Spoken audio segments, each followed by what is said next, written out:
Donald Trump s'est installé le lundi 20 janvier à la Maison-Blanche et devient officiellement le 47e président des États-Unis. En quoi cette cérémonie d'investiture diffère-t-elle de sa première en 2017 ? Tout d'abord, l'événement n'a pas eu lieu sur les marches du Capitole.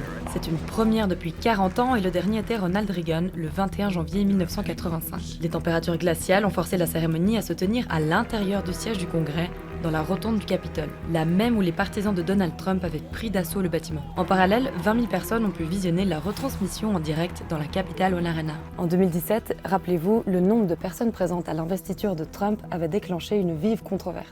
Le secrétaire de presse républicain proclamait qu'il s'agissait de la plus grande audience jamais vue pour une investiture.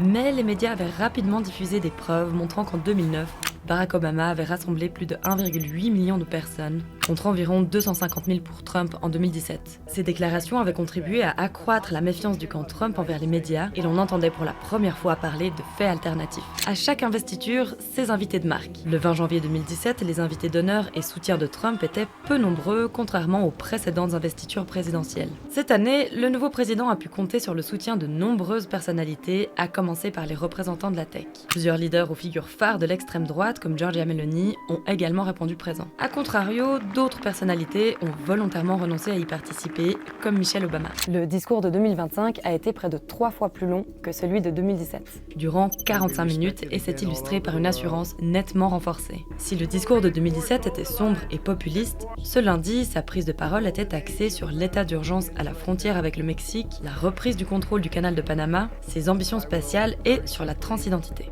As of today, it will henceforth be the official policy of the United States government that there are only 2 genders, male and female. Il s'est également montré très offensif sur l'ancienne présidence. Et comme il l'avait promis, des dizaines de décrets ont rapidement été signés, dont le retrait des États-Unis de l'Organisation mondiale de la santé ou la grâce des assaillants du Capitole. La musique est également très symbolique dans cet événement. En 2017, l'hymne national était interprété par Jackie Evancho, chanteuse de 16 ans qui a participé à l'émission America's Got Talent.